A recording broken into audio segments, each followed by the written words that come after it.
mavericksbeef.com or visit them off Lexington and Roseville. Mavericks Real Roast Beef. Portions of the following program may be pre-recorded.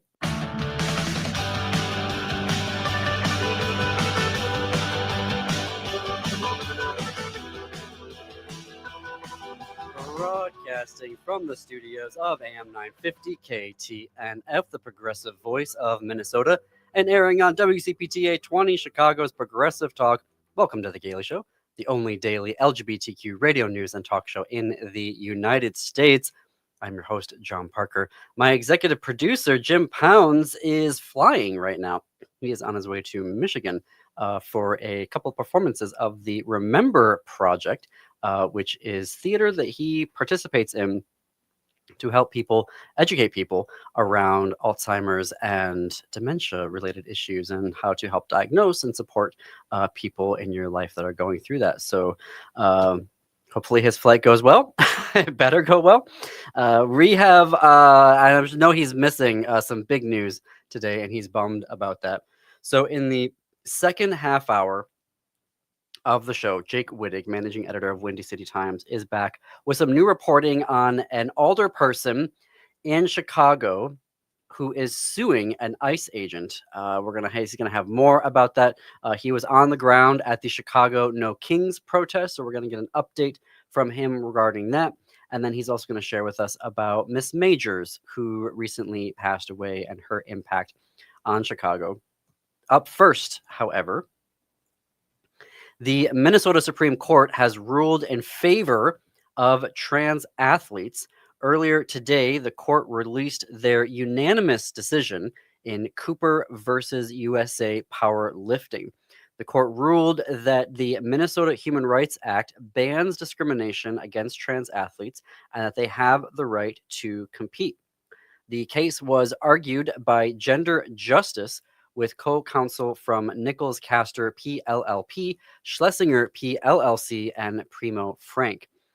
During a press conference earlier today, Chris Mosier said that sport is a safe space when we can be with others and work towards a common goal. He went on to say that teamwork is about caring for others. Chris is the first transgender athlete to represent the United States in international competition. I felt that really set the tone for Gender Justice as they were running the press conference today to open with Chris to set that theme up of sports and the importance of them.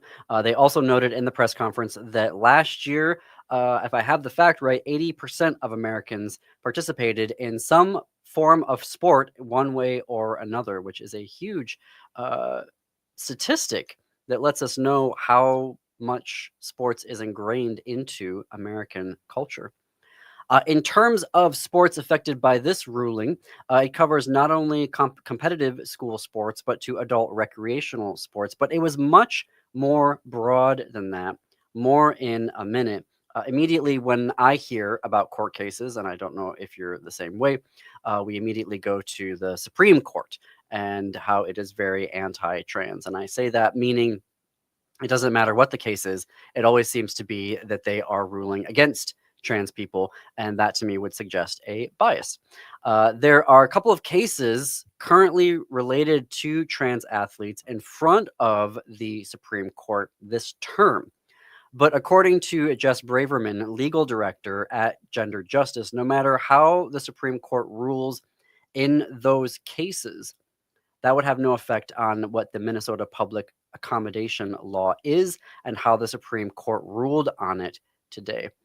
And so what does that mean, public accommodations? That goes way beyond sports and broadly addresses public accommodations such as restaurants, hotels, salons, bars, professional offices, museums, shopping centers, hospitals, swimming pools, clinics, health clubs. You get the idea. This case goes all the way back to 2018, 7 years. So J.C. Cooper wanted to compete in a bench press competition hosted by USA Powerlifting.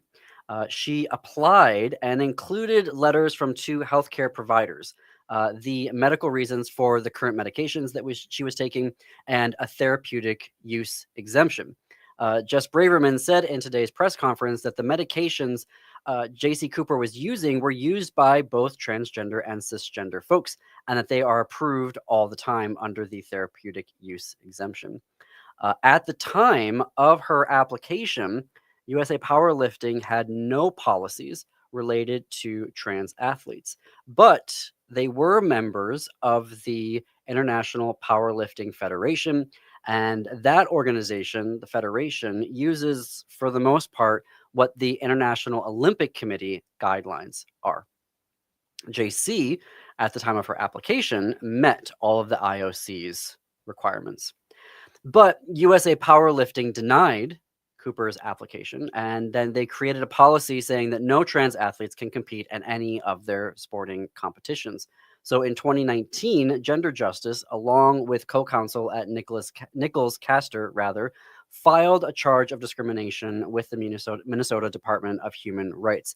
Now, I want to note, because I learned this in another case that Gender Justice has brought forward, that initial claim is not a lawsuit. So you file a claim of discrimination with the Minnesota Department of Human Rights under this broad act, and then you go into mediation and into negotiations between the plaintiff and the person who you're filing a discrimination charge against. So there was a mediation process, there were negotiations, but those failed. So in 2021, Gender Justice and Nichols Castor filed a lawsuit against USA Powerlifting. And that case has been working its way through the courts for the past 7 years, finally to the Minnesota Supreme Court, where today we got a unanimous ruling in favor of J.C. Cooper. Jess Braverman said the ruling is massively meaningful. Riley Palmer, who is with Nichols Castor PLLP, said that the decision upheld multiple principles of the Minnesota Human Rights Act. An area where we see transgender rights rolled back all the time is through religious exemptions and faith organizations. So I asked during the press conference today, like, if a church had a softball team or league, would they be exempt from today's ruling? And Braverman said that we would have to wait to see if anyone could make a religious claim and ask for a religious exemption. They were also asked today, Gender Justice was asked, if MAGA attempted to change the Minnesota Human Rights Act, what would that mean for today's case? And Braverman responded that there could be lawsuits to any changes that MAGA or the legislature really were to attempt to make to the Minnesota Human Rights Act. Before the ruling came down, Gender Justice released an open letter that had over 2,000 signatories on it. Notably, there was R.K. Russell, who was the first openly gay NFL player. There was Breonna Turner of the Indiana Fever WNBA. Chelsea Wolfe, who is a BMX cyclist and U.S. Olympian. C.J. Jackson, who is a professional hockey player in the PWHL. And Maya Reddy, professional golfer and former collegiate athlete. According to Gender Justice, a wide variety of sports was ultimately represented in this letter of over 2,000 signatories. There were triathletes, football, aka soccer players, hockey players, cyclists, and golfers. It also included, as I was going through the letter, dozens, hundreds, if you will, of parents, lawyers, coaches, elected officials, members of the LGBTQ community, and allies.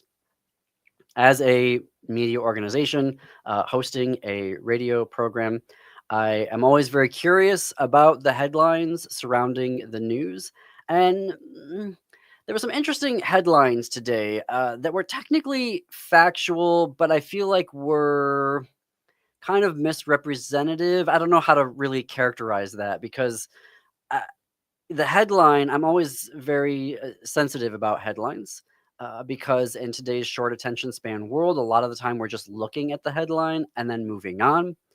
And so here is one from CBS News. Minnesota Supreme Court rules USA Powerlifting discriminated against trans athlete, returns to lower court. NPR News. In split decision, Minnesota Supreme Court rules USA Powerlifting discriminated against transgender weightlifter. WMTW, Minnesota Supreme Court sends transgender powerlifters legal challenge back to lower court. The Cloquet Pine Journal, Minnesota Supreme Court rules USA powerlifting discriminated against transgender athlete, sends case back. Now, the thing that I want to note about that, if you're someone who saw this come across your phone, or there was an AP News alert, or whatever, and you're seeing, well, what does that mean? Sends the case back? Does that mean that it's not resolved yet? And that's where I'm getting a little my hackles up about the headline writing around this, because if folks were in the press conference today, Jess Braverman said that today's case was a public accommodations case. And what was technically sent back to the lower court was around whether or not USA Powerlifting had a quote, legitimate business case, a business issue to discriminate against JC Cooper, to keep trans athletes from participating in their sporting events. And while that is technically true, this is what it buries. According to Jess Braverman, JC Cooper won a public accommodations case. So USA Powerlifting could attempt a lawsuit on a business case, but they would still lose because of how the Minnesota Supreme Court ruled that you cannot discriminate against trans people when it comes to public accommodations. So Gender Justice said that they were going to watch and see what happens if USA Powerlifting were going to attempt in that lower court to try to say that they have a legitimate business case. But they were very clear that the public accommodations ruling ruled, and that's what's going to be the ultimate ruling here. So, technically these media outlets are reporting a fact, but I feel like the headline buries the win for transgender people that happened today, and it was pretty significant. All right, we are going to take a break. Before we do, I want to share about our travel partner, Travel Marquette. And the reason why is that Marquette, Michigan has become a very special place for me. For the past 10 years, I have been traveling to Marquette. And part of the reason why is that I love that when I'm there, I don't have to worry about traveling while queer. It is a university town. It is a super blue city and a reliably blue county with a very active pride organization. I just got back from Marquette this past weekend, and I cannot tell you, the world sucks right now, and it was so nice to just get in the car, drive up to Marquette, beautiful weather, and it was an opportunity to sort of reset, recharge, refill my cup, as it were. If that is something you'd like to do, you can visit travelmarquette.com to start your adventure. That's travelmarquette.com. More with The Gailey Show when we come back.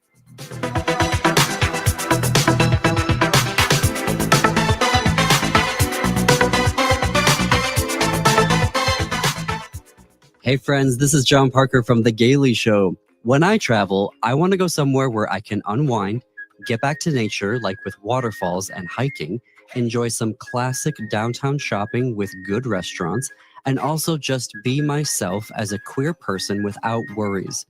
That's why twice a year for the past 10 years, I've been visiting Michigan's Marquette County. This fall, join me and head up to the Fresh Coast. Visit travelmarquette.com to start your journey. This season, bring the whole family to see Irving Berlin's White Christmas.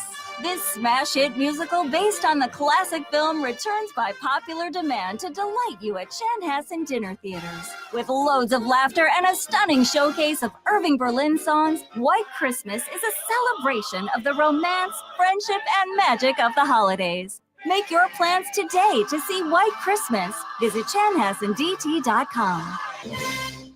Hi, I'm Scott Shamblot from Shamblot Family Dentistry. We're the fear-free, shame-free dental office. We know dental anxiety and dental phobia are real. We'll take the time to get to know you and give you what you need to be comfortable at all times. We offer free nitrous oxide laughing gas and have high-tech options to help you feel calm and relaxed during your appointments. We'll help you get through every appointment in the most pain-free way possible. If you're having a dental emergency, we'll try and get you in the same day you call because we don't like to see anyone in pain. As my daughter Rachel says, if you don't see my dad, please see another dentist. Take care of your teeth because they're the only ones you get. This is Chad, owner of AM 950. I've been going to Shamblat Family Dentistry for years. They get me in last minute when I'm in pain and make regular checkups easy and comfortable. Shamblat Family Dentistry in Hopkins and St. Paul. Find them online at shamblatfamilydentistry.com or call 1-800-FIX-MY-TEETH. Hi, this is Frank Brown of Minuteman Press Uptown with a question for our listeners. How important are business values to you? When you need high-quality digital print, it matters who you work with. You see, Minuteman Uptown is unique. We're one of the only union print shops in Minnesota providing our team with living wages and benefits. We believe in second chances for justice-impacted individuals who want to contribute to the community, and we are active in local issues. We've been in the streets standing up for racial, social, and economic justice. At Minuteman Uptown, our mission is to connect all communities through technology-driven print solutions. An example of that mission is when I moved Minuteman Uptown to North Minneapolis. We're invested in this local community, and we help small businesses and local organizations throughout the Twin Cities reach their audiences. Reach out to Minuteman Uptown and partner with a printer that shares your values. Call us today at 612-870-0777 or visit us at mpuptown.com. That's mpuptown.com.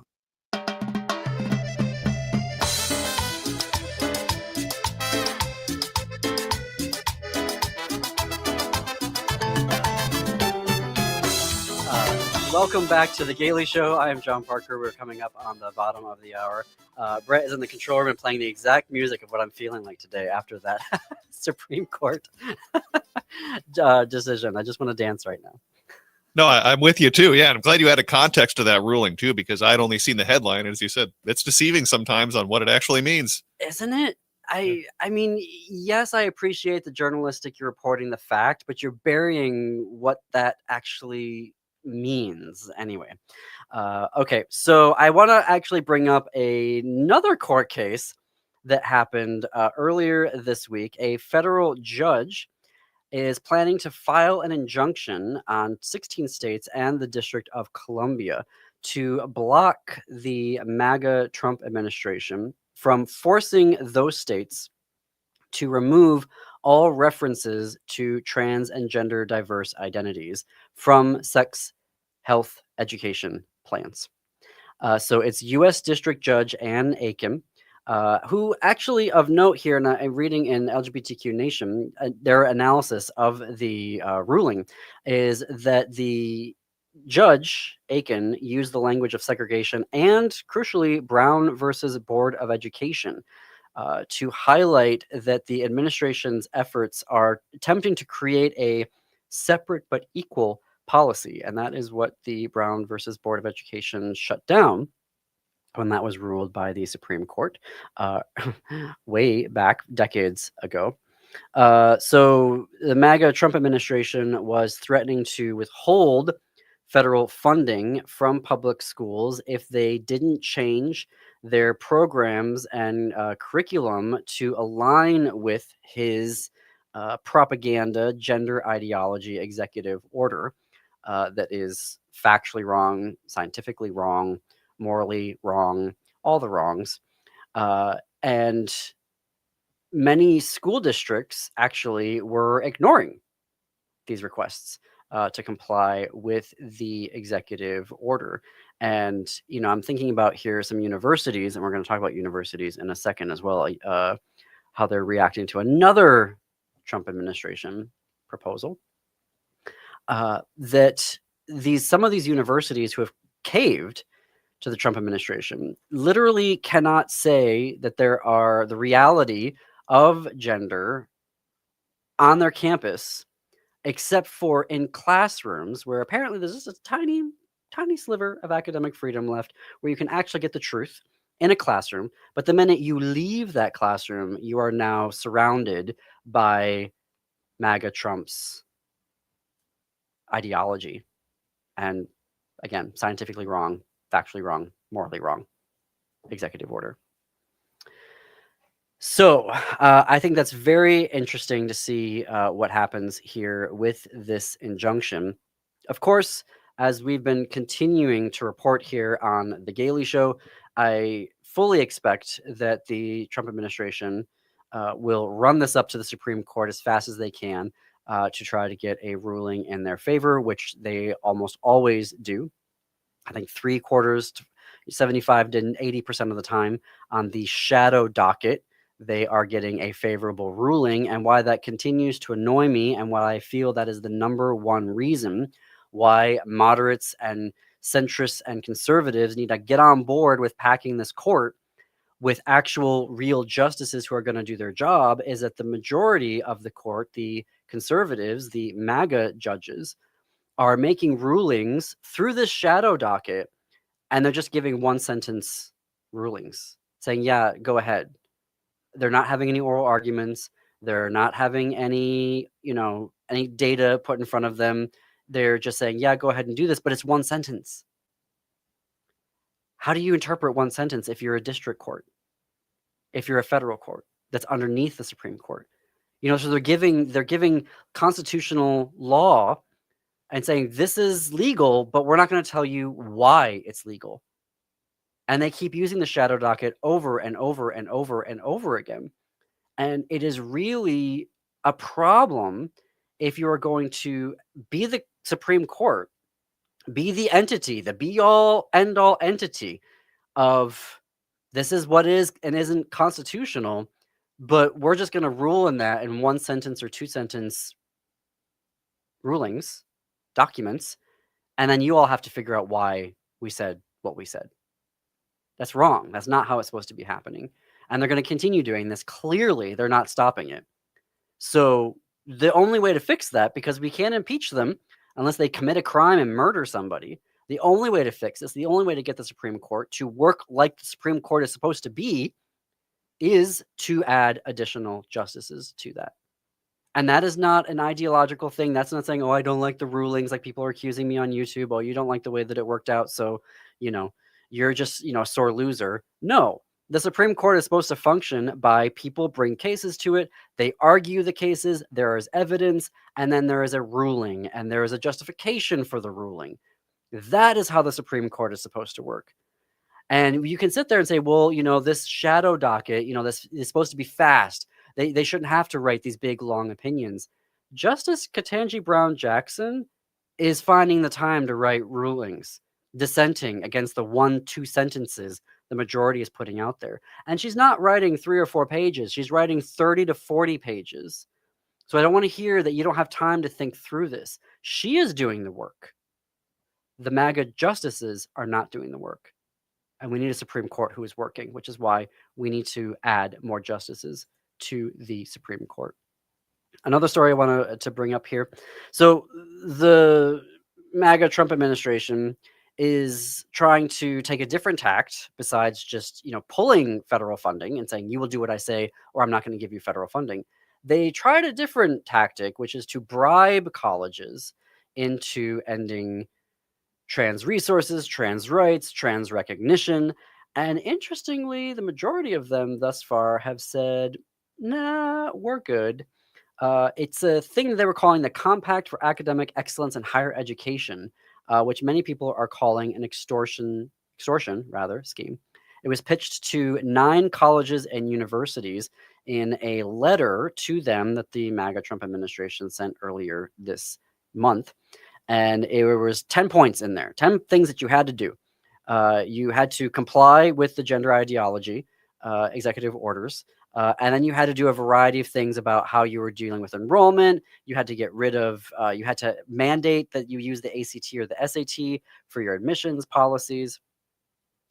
Well, the University of Arizona, University of Southern California, Dartmouth, University of Virginia, Brown, MIT, and the University of Pennsylvania have all rejected the administration's academic shakedown. I think it's a little interesting that UPenn is on there, given their capitulation earlier this year, and I'm not going to forget that, and I will be reminding UPenn for the rest of my life of what they just did.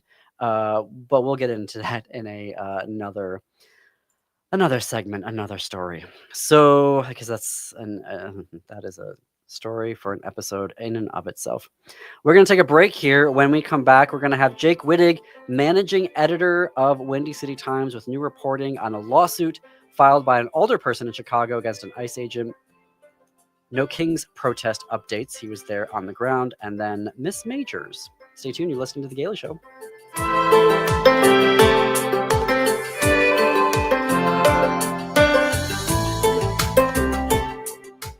This is Santita Jackson. Monday through Friday, 6 to 8 a.m. Central, we'll bring you the best progressive talkers, thinkers, and doers on AM 950, Minnesota's progressive voice. He's greedy. He's scrumptious. He's horrid. Roald Dahl's The Enormous Crocodile the Musical is on stage now through November 23rd at Children's Theater Company, featuring eye-popping puppets, a rich score with great groove, and plenty of mischievous audience interaction. Don't miss the U.S. premiere of the smash UK hit. Get your tickets for The Enormous Crocodile the Musical today at childrenstheater.org. In today's uncertain times, Woodland Stoves and Fireplaces believes that a fire can add comfort and security to your life. At Woodland, our mission is to connect you to a place for fire that works. Woodland Stoves and Fireplaces installed our wood stove years ago, and we still love it. Watching the fire, feeling the heat is a joy we experience every day. And knowing we have a reliable heat source makes us feel snug and safe. There are many choices in wood, gas, or electric. For diversity in styles, at Woodland Stoves and Fireplaces, we display over 180 models, and 35 of these are burning displays. You can experience the glow and warmth of a live fire. Whether wood, gas, or electric, find a fire that warms your heart, a fire that adds comfort and security to your life. See the many choices at Woodland Stoves and Fireplaces, located on the corner of East Franklin and Riverside Avenue in Minneapolis, and online at woodlandstoves.com. Woodland Stoves and Fireplaces since 1977. For over 48 years, our slogan has been, out of the ordinary products and services. Our mission is to get you a fireplace that works in your life. Hey, Francois, where are we going and why do you have so many canvas bags? Salut, Laura. On y va chez Nicolette's Macarons. Oh, I've never been to Nicolette's store. They're just off Highway 169 and 36th in Plymouth. Oui, ils ont 16 saveurs de macarons là. They have 16 flavors of macaroons at the store. That's why you have so many canvas bags. I love how Nicolette supports small food entrepreneurs. Let's hurry. They're open afternoons, Wednesday through Friday, and midday on Saturdays. Nicolette, c'est génial. Allons-y. Let's go. Turn to Auto Technical with your vehicle donation. We have families waiting for a car. You know, over 85% of unemployed are successful in finding and keeping a job if they have dependable transportation. A car plus a job equals a life changed. 612-919-5526. We have families waiting for a car. 919-5526 or autotech.org. With your AM 950 weather, I'm Brett Johnson. Look for partly sunny skies today with a high near 49, tonight clear with a low around 33, and Thursday sunny with a high around 52. Mavericks Real Roast Beef in Roseville sets the standard for savory satisfaction. Experience the perfection of their Philly steak, turkey bacon, avocado, and more. Elevate your meal with freshly fried fries or onion rings. Visit mavericksbeef.com or visit them off Lexington and Roseville. Mavericks Real Roast Beef.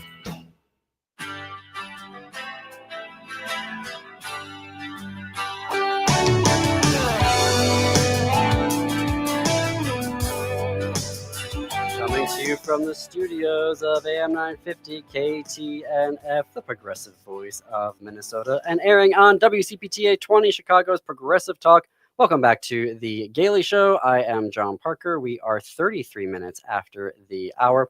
Windy City Times has been the voice of Chicago's LGBTQ plus community since 1985. This year marks the news outlet's 40th anniversary of uplifting queer stories, reporting with pride, and chronicling LGBTQ plus history. Visit windycitytimes.com/newsletters to sign up for the publication's weekly LGBTQ plus news updates. Jake Wittich is managing editor of Windy City Times, where he reports in-depth stories on Chicago's LGBTQ plus community and oversees the publication's growing news operation. Because of some fun internet issues, he joins us by phone right now. Hey, Jake, how are you? I'm good. How are you? I'm well. Well, I also want to say, and Brett in the control room, cue up that applause. Jake was just named Journalist of the Year by the Chicago Journalists Association. Jake, congratulations. Thank you so much. I am so stunned. I'm used to like being recognized within the queer community, but to be recognized by the larger journalism community is just so cool. So thank you very much. How did you find out? Was it like a call in the morning, like with the Oscars? So I got an email about a week ago. I had been out partying on a Sunday with my friend's kickball team, and then I woke up the next morning a little too tired. I checked my email, and the subject line was just like "Congratulations," and I opened it, and it was a letter letting me know I was named Journalist of the Year by the Chicago Journalists Association. I never applied for this. I don't know if someone nominated me. I have no clue, but it was a complete shock to me, and I'm just so grateful to be recognized. Well, congratulations. It is well deserved. And we know that because we've been hosting you here and lucky to have you here every other Wednesday sharing your award winning journalism with us. And you're here to follow up on a couple of stories, one of which I'm very curious to hear about. So, Chicago Alderperson Fuentes has filed a lawsuit against ICE.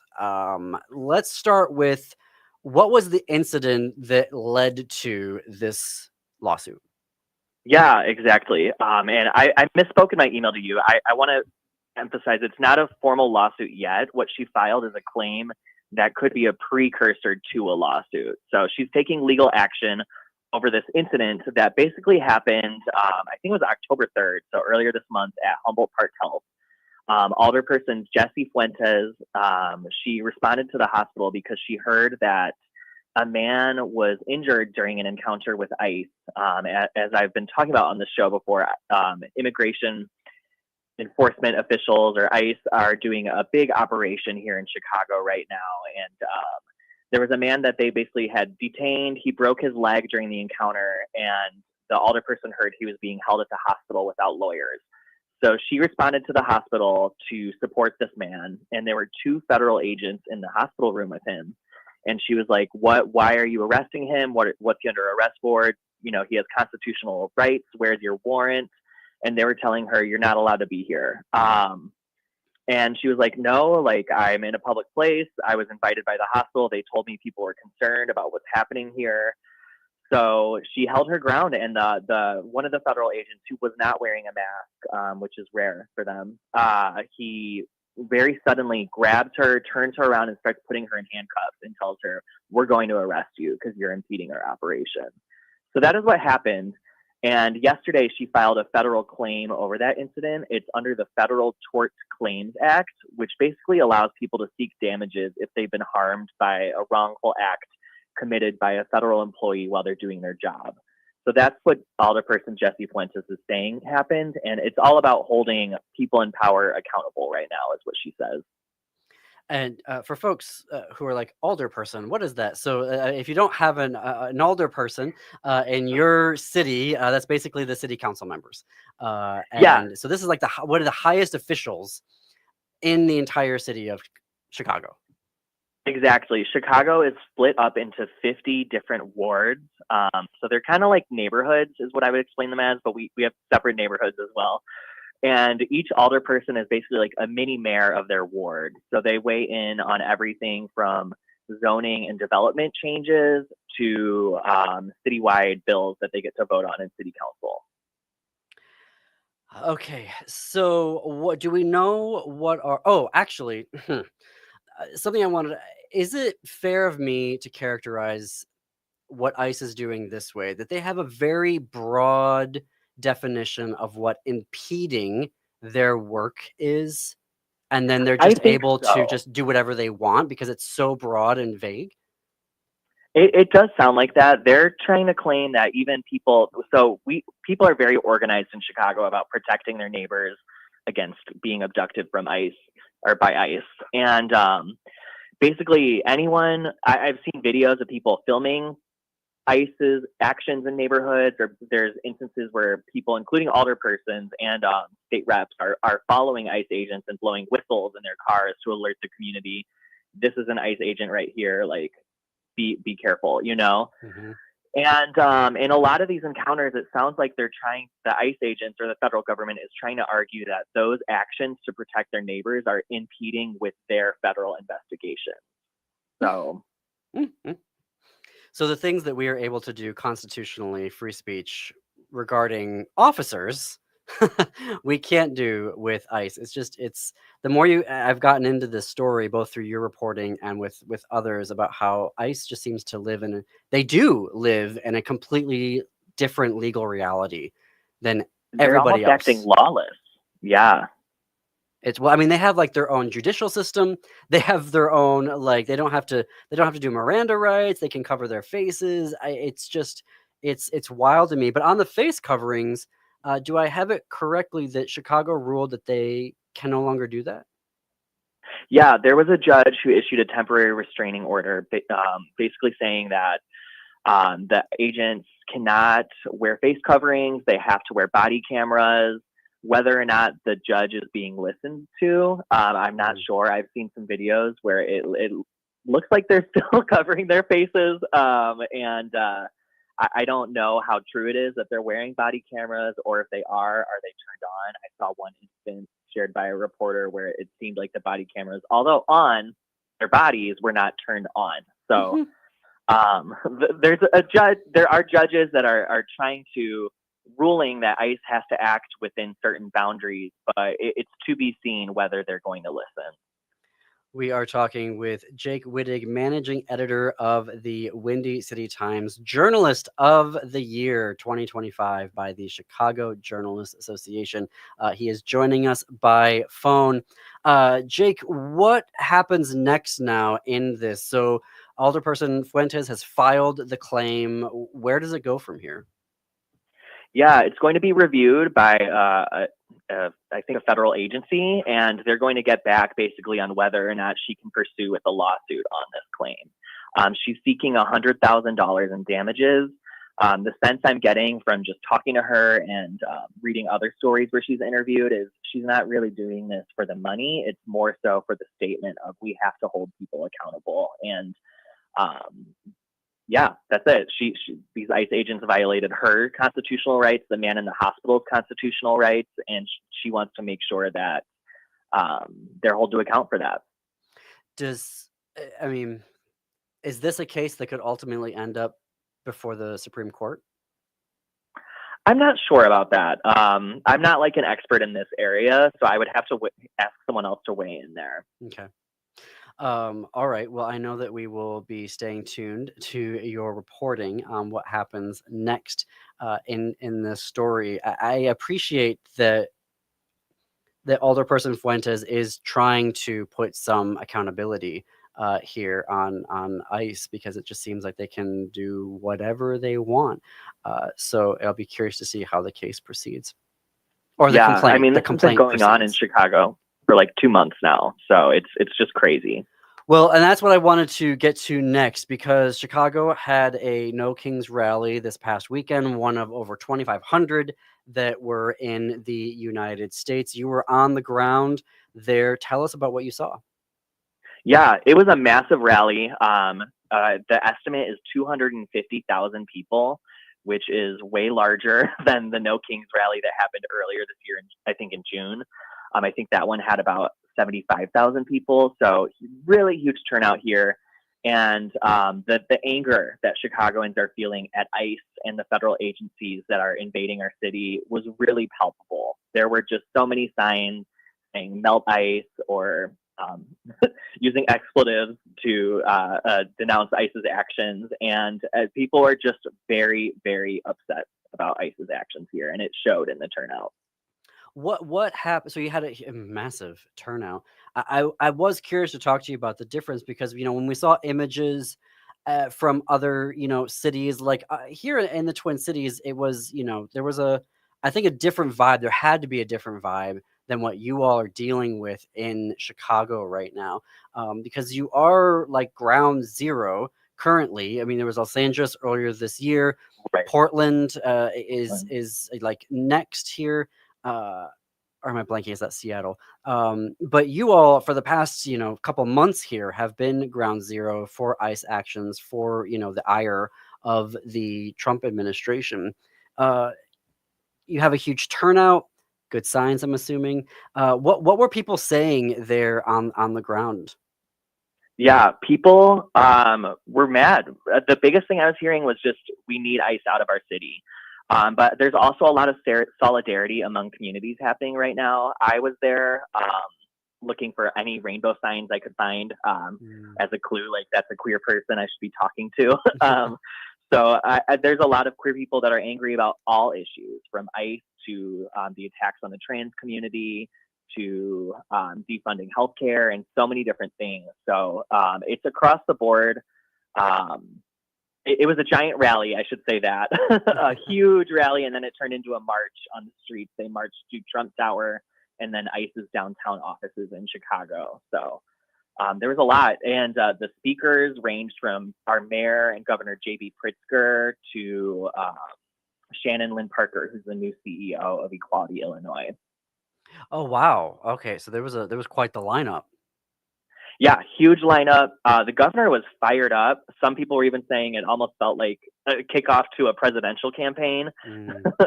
But he really said, like, this is about standing up to authoritarianism. Like, we can't surrender.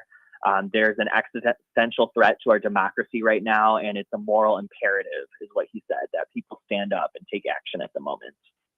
I think people are waiting every day now to hear when that's going to come from Governor Pritzker, an announcement. I am curious about Mayor Johnson. Was it this speech or over the weekend elsewhere where he was talking about having a general strike?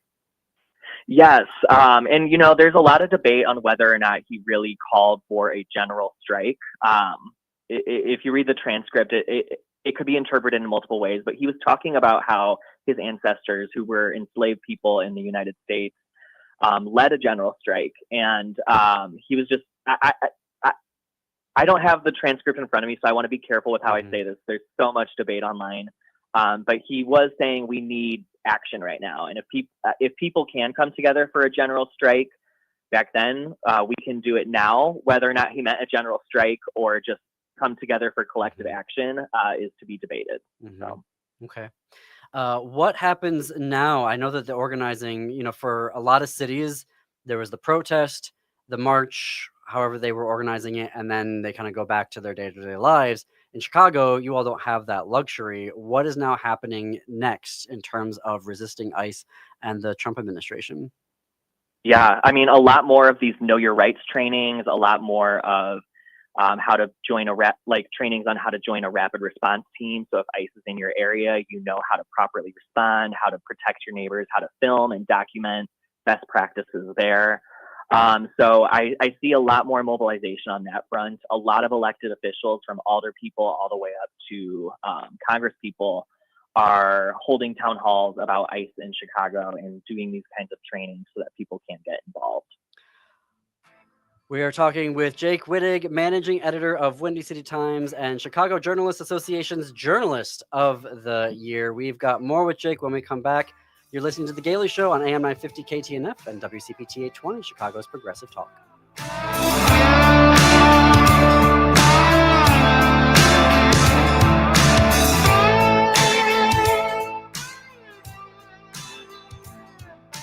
Guess who's back? That's right, it's me, the Grinch. Don't miss seeing me at Children's Theatre Company this holiday season. Can those Who's down in Whoville make me into a lover of Christmas joy? Doubtful! Yeah, but you'll have to come and see for yourselves. Dr. Seuss's How the Grinch Stole Christmas is the perfect holiday treat for the whole family because of me. Yeah, the Who's are in it too, but you'll love it anyway. Tickets and showtimes at childrenstheatre.org.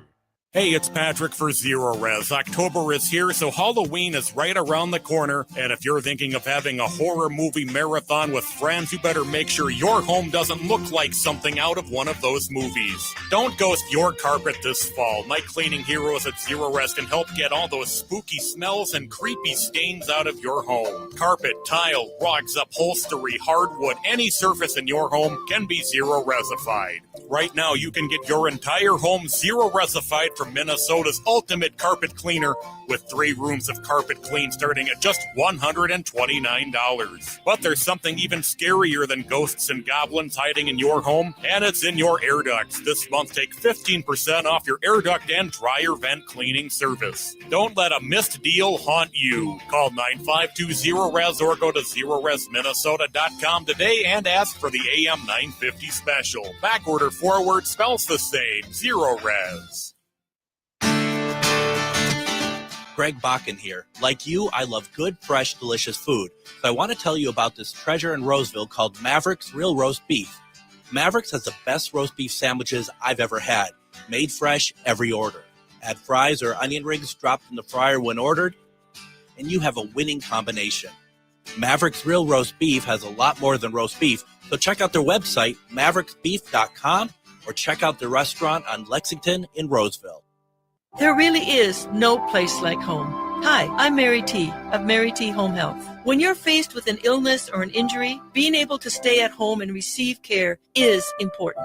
Our home health offers a wide range of services, including skilled nursing, physical, occupational, and speech therapies, aides, homemakers, in-home respite care, and 24/7 live-in care. We'll work closely with your primary care provider to come up with an individualized plan for you. Learn more today at marytinc.com. The independently owned Next Chapter Booksellers is the perfect destination for your next book. The friendly staff at Next Chapter Booksellers are great at making recommendations no matter your age or taste. Plus, they have frequent events including book readings and meet and greets with authors. And they sell more than just books. They have a wide variety of puzzles and games, too. So stop in and browse the store off Snelling and Grand in St. Paul. More at nextchapterbooksellers.com.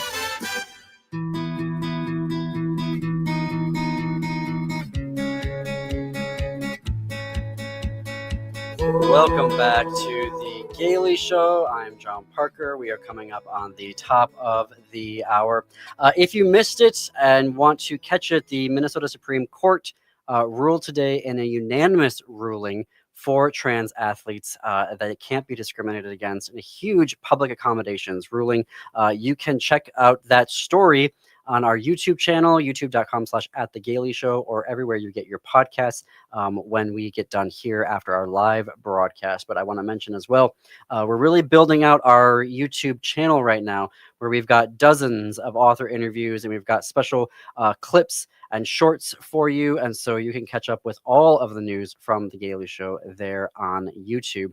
We are currently on the phone with Jake Wittich, who is managing editor of Windy City Times, and also can I get that applause again? Can I get that applause again? Because I would love to celebrate. Oh, let me see if I can get it. Brett's gonna get it. I'm committing to this, Jake. I'm committing to it. Oh, it's worth it. Right. We're gonna get the applause. It's Here so we go. worth it. Jake Wittich, the Journalist of the Year by the Chicago Journalists Association. Truly well earned. Okay, Jake, there is a story that you were also reporting on that is sad. It's a bummer of a story, but also I wanted to take the opportunity to celebrate it as well, because Miss Majors should be celebrated. So tell us about your reporting there around who Miss Majors is and her passing. Yeah, so Miss Major is a trailblazing Black transgender activist.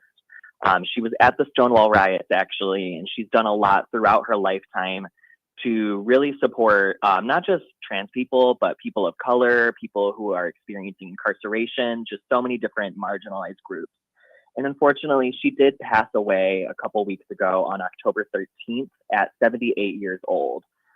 So it's very sad. She touched the lives of so many, but I do want to say, like, it is something worth celebrating that a Black trans woman can live to 78 years old and have such an impact in her life. So it's sad, but her life is there's so much to celebrate there. So tell us about the impact that she had, particularly in Chicago. Yeah, so Miss Major, she was born on the south side of Chicago in 1946. So she spent time here growing up, and then she moved to New York City in 1962. So it wasn't too long she was in Chicago, but long enough formative years. And then in New York is where she got involved in the city's drag and underground ballroom scenes. That's like voguing, and for people who don't understand what ballroom is and maybe think like the the ballroom, different kind of dancing. But anyway, so she got involved in a lot of different things, but her life really centered on activism for the most marginalized people. So she cared for people in New York who were living with HIV in the 1980s. Later, she moved to San Francisco and helped with the city's first needle exchange program. And then she also mentored incarcerated trans women and advocated for prison reform when she was leading the Transgender, Gender Variant, and Intersex Justice Project. So she's had her hand in a lot of different things. And recently, her initiative was the House of Gigi, which is a retreat for Black trans people in Arkansas. Oh, so tell us more about that retreat. Yeah, it's really cool. It's designed to be a space where people who are doing the work, doing the activism can come and rest.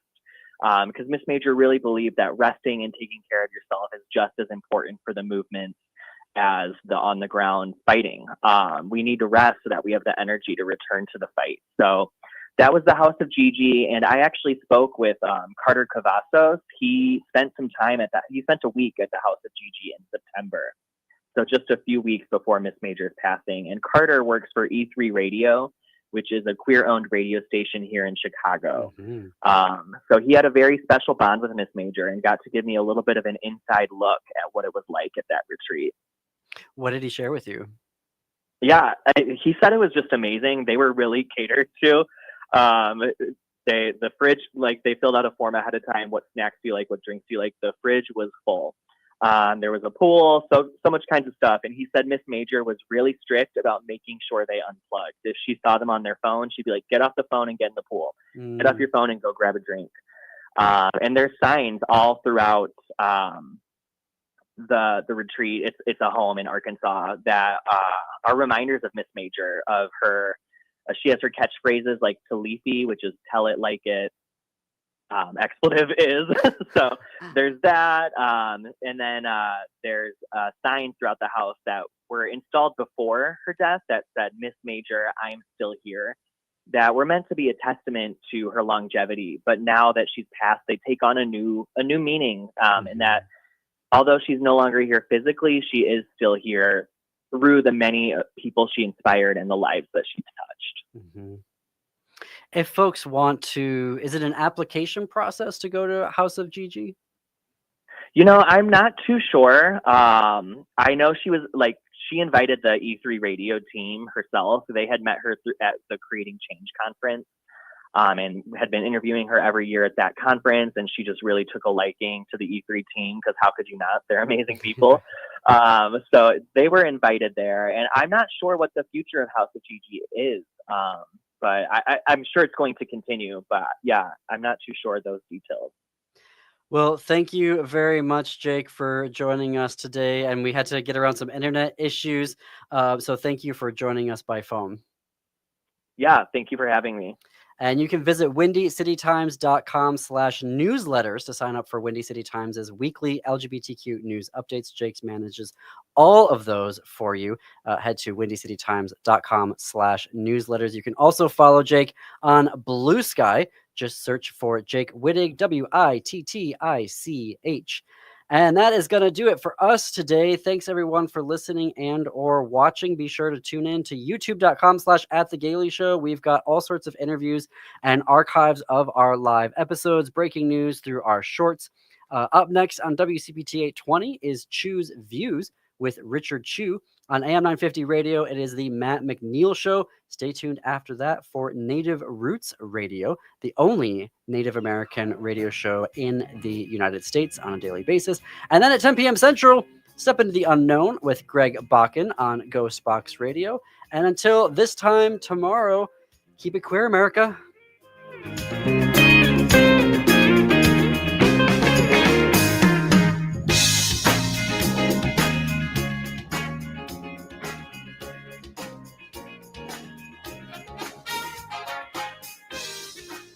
It's no secret that medical care costs are soaring, with nursing home and skilled nursing care costs being some of the highest. You don't have to deplete your savings in order to receive long-term care. At Schroman Law, we work with families to develop and implement strategic planning for medical assistance for long-term care, for assisted living, nursing home care, or home-based care. Contact us today to